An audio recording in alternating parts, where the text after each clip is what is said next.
बंद होगा, इसका प्रबंध और इसकी व्यवस्था गांव, वार्ड और शहर बनाएगा। गांव की क्राइसिस मैनेजमेंट कमेटी, वार्ड की क्राइसिस मैनेजमेंट कमेटी, ब्लॉक की क्राइसिस मैनेजमेंट कमेटी, जिले की क्राइसिस मैनेजमेंट कमेटी। और आज मैं गर्व के साथ कहता हूं, हर एक ने काम किया, अपनी संपूर्ण क्षमता से किया। और कोरोना के संक्रमण को हिंदुस्तान में सबसे पहले किसी ने थामा तो वो था अपना मध्य प्रदेश, अपना इंदौर। कोविड केयर सेंटर बने, केवल सरकारी नहीं थे। राधा स्वामी सत्संग व्यास माहिल्या के नाम पर कोविड केयर सेंटर बना, वो हिंदुस्तान में अपने आप में एक ही उदाहरण था जन सहभागिता का, जन भागीदारी का, समर्पण का, सेवा का, निष्ठा का, परिश्रम का एक अद्भुत उदाहरण था। आपने अपनी आंखों से, और ये इंदौर था, धन के जैसी वर्षा हो गई। क्या चाहिए बताओ? देखते ही देखते व्यवस्थाएं खड़ी हो गई। जब समाज संपूर्ण संकट में आता है तो ऐसा समर्पण ही उस संकट से समाज को बचाता है। और पूरे प्रदेश में प्रारंभ हो गया। व्यक्तियों ने, संस्थाओं ने सरकार के साथ मिलकर किया। अकेली सरकार नहीं, पूरी जनता खड़ी हो गई। पूरे हिंदुस्तान में मध्य प्रदेश के मॉडल की चर्चा हो, जनता का, जनता के लिए, जनता के द्वारा मॉडल। और उसी के कारण हम कोरोना को कंट्रोल कर भी पाए। और इसलिए मुझे लगा कि मैं इंदौर जाऊं और धन्यवाद दूं यहाँ के समाज सेवी, यहाँ के दानवीर, यहाँ के स्वयंसेवक, यहाँ के नौजवान, यहाँ की माताएं बहनें, यहाँ के जनप्रतिनिधि, यहाँ का प्रशासन एक अद्भुत उदाहरण प्रस्तुत किया। इसलिए आज मैं शीश झुकाने आया हूं, प्रणाम करने आया हूं। मेरे प्रिय बहनों और भाइयों, कोई भी देश अगर बनता है तो ऐसे जन सहयोग से, प्रयासों से बनता है। सारे समाज, उपासना पद्धति, पंथ, धर्म सब भेदभाव भूल के एक हो गए। हम सब भारत मां के लाल, भेदभाव का कहां सब है। और वैक्सीनेशन का अभियान, क्योंकि अभी संकट टला नहीं, मैं आपके माध्यम से, क्योंकि यहां इंदौर ही बैठा है, संख्या हमने तय की थी कि कम होना चाहिए, कोविड के प्रोटोकॉल का पालन होना चाहिए, लेकिन प्रतिनिधि इंदौर यहां बैठा है। मैं आज और एक हाथ जोड़ के निवेदन आपसे करना चाहता हूं, आपके माध्यम से जनता से करना चाहता हूं। संकट अभी टला नहीं है। मध्य प्रदेश में 5 दिन पहले 33 पॉजिटिव केस आए थे। 33 तक हमारी संख्या पहुंच गई थी। 33 से बढ़ के हुए 38, 38 से बढ़ के हुए 40, 40 से बढ़ के हुए 43। परसों 43 आए थे और कल के सैंपल में वो बढ़ के हो गया 49। कोविड ऐसे धीरे धीरे बढ़ता है पहले।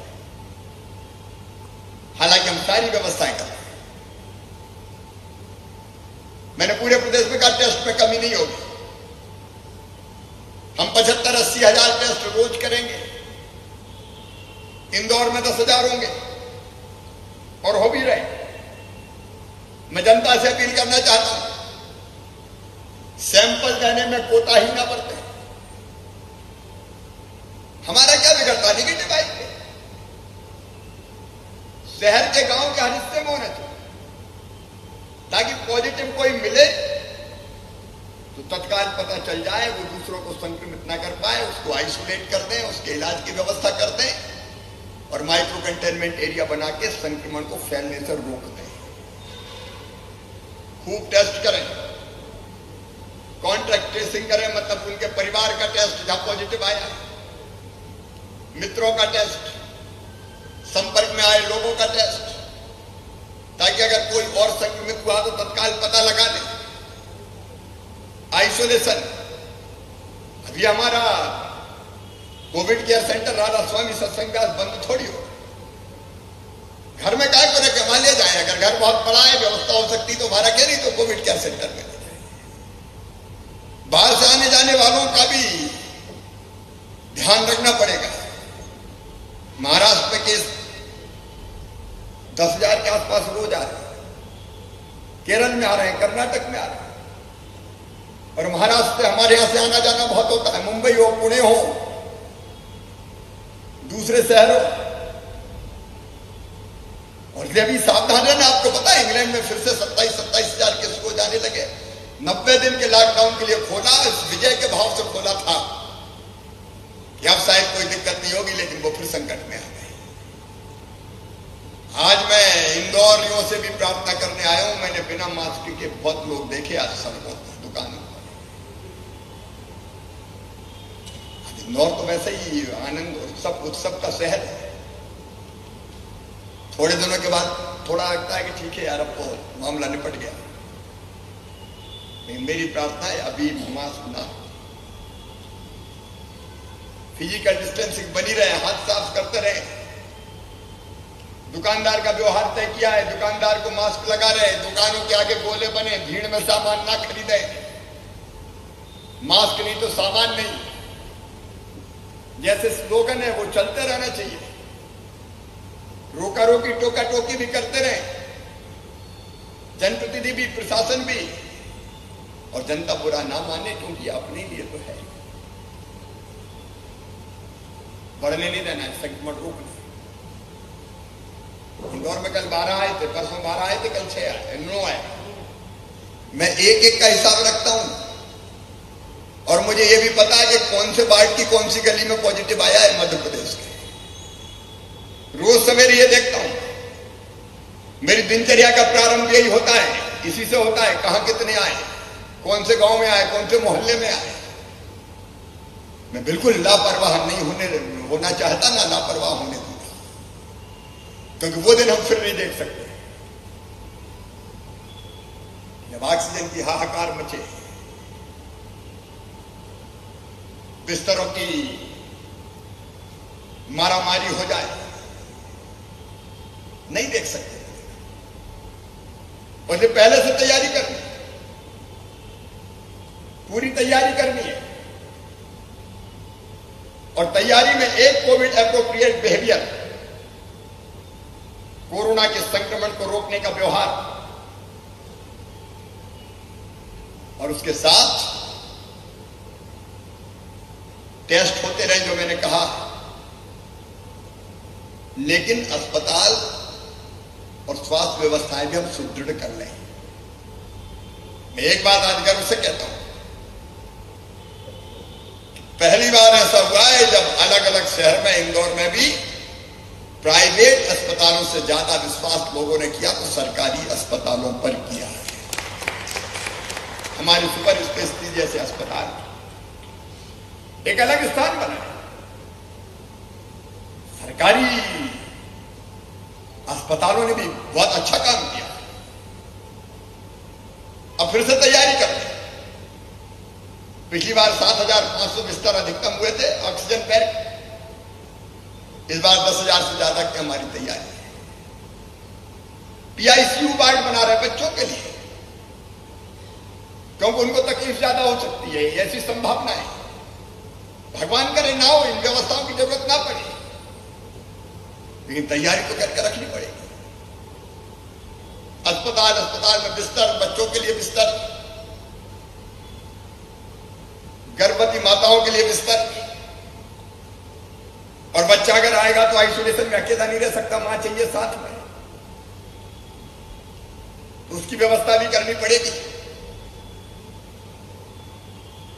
फिर ट्रेनिंग देने का काम कर रहे हैं कि अगर बच्चों पे असर पड़ा तो हमारा अमला ट्रेंड हो पूरा। उसलिए निजी अस्पतालों में भी ट्रेनिंग और सरकारी अस्पतालों में भी ट्रेनिंग,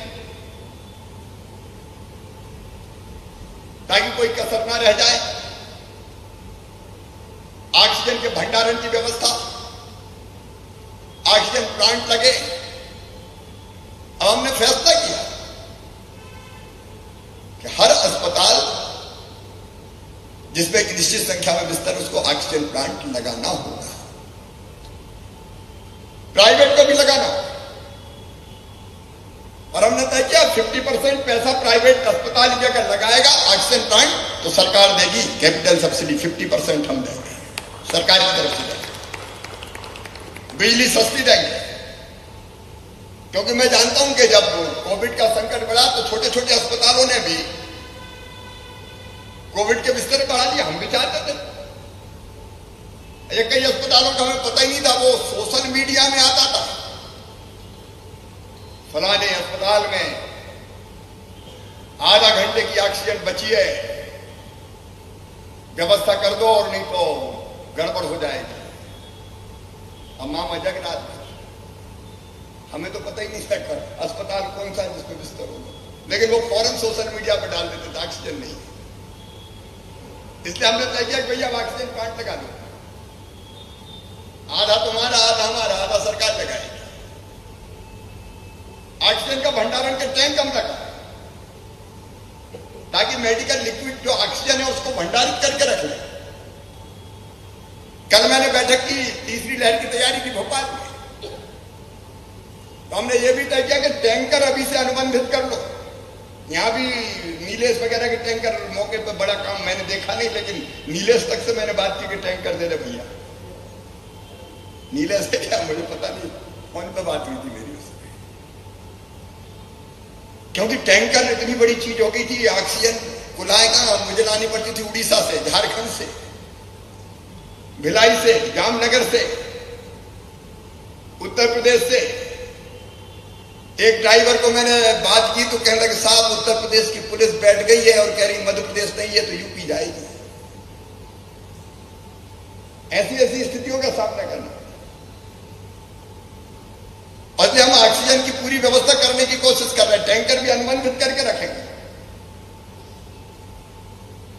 भगवान न करे वो दिन आए, लेकिन अब भैया बिना दूध का जला छाछ को भी फूंक फूंक कर पीता है। कोई कसर न छूटे, ये प्रयास जारी है।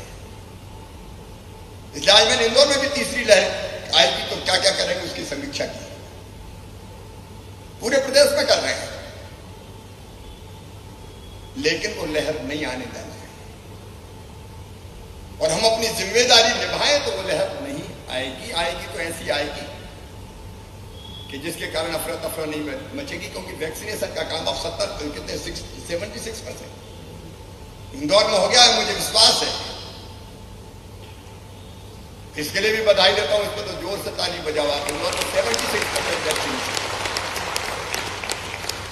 आह्वान किया वैक्सीनेशन के लिए तो महाअभियान के दिन सारे रिकॉर्ड टूट गए। अब वैक्सीन थोड़ी कम पड़ रही, जल्दी व्यवस्था कर रहे हैं, कोशिश कर रहे हैं लगातार। लेकिन बहुत जल्दी वो दिन आएगा जब इंदौर और मध्य प्रदेश भी उसके बाद पूरी तरह से वैक्सीनेशन युक्त हो जाएगा। तब अगर लहर आई तो फिर उसका असर वैसा भयानक नहीं होगा। जो अब तक के दुनिया के अनुभव है, वो अनुभव ये कह रहे हैं कि वैक्सीन अगर लगी है तो या तो होगा नहीं, और होगा तो वो ऐसा सीरियस नहीं होगा कि अस्पताल में जाना पड़े या जान चली जाए। क्योंकि इंग्लैंड में केस जरूर बढ़े, लेकिन उदाहरण यह भी है कि 1% के आसपास ही लोगों को अस्पताल में जाना पड़ा है, बाकी को अस्पताल में नहीं जाना पड़ा। और मैं इसलिए भी कह रहा हूं कि कब तक हम काम धंधे बंद करेंगे बताओ? लॉकडाउन सब बंद कर दो। हमने तो दूसरी लहर में भी कल कारखाने हम कहा चलेंगे कैसे, नहीं तो रोजी रोटी तो कहीं से चलनी चाहिए। गरीब कहां जाएगा? रोज कमाने खाने वालों का क्या होगा? काम धंधे चलने चाहिए, दुकानें खुलनी चाहिए, उद्योग चलने चाहिए, निर्माण के काम होने चाहिए। और नहीं तो जिंदगी थम जाती है, रुक जाती है। गरीब कैसे जीता है, उसकी कल्पना करना भी बेहद है।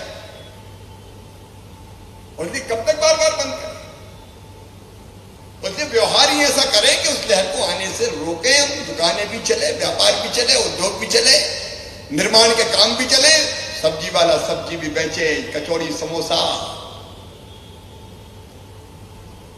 56 दुकान, सराफा बाजार ये खुला भी रहे। और अगर खाने जाएं तो ऐसे जाएं कि संक्रमण फैले भी नहीं। कोविड एप्रोप्रिएट बिहेवियर वो जरूरी है, और इंदौर उसका मॉडल बनना चाहिए हिंदुस्तान में। ये मैं प्रार्थना करने आपसे आया। और आप बना सकते हैं, आप बैठे हुए लोग, आप अपील करेंगे तो लोग सुनेंगे। काम करो लेकिन इस ढंग से कि संक्रमण ना फैले। और ये अगर हम कर पाए तो देश की बड़ी सेवा करेगा इंदौर। इंदौर न केवल विकास की दृष्टि से, विकास में तो कसर नहीं रहने देंगे, थोड़ी कड़की जरूर है, आप जानते हैं। खजाना भी खाली है, पैसा आए नहीं टैक्स के, क्योंकि चीजें, दुकानें चलती है, व्यापार चलता, बाकी चीज चलती है, तो खजाने में भी कुछ आता है। लेकिन एक चीज और मैं आज कहना चाहता हूं, इंदौर को ऐसा शहर है लेकिन और आगे बढ़ के बना, ये मेरा सपना है। अलग अलग रोजगार देने वाला मॉडल इंदौर कैसे बने।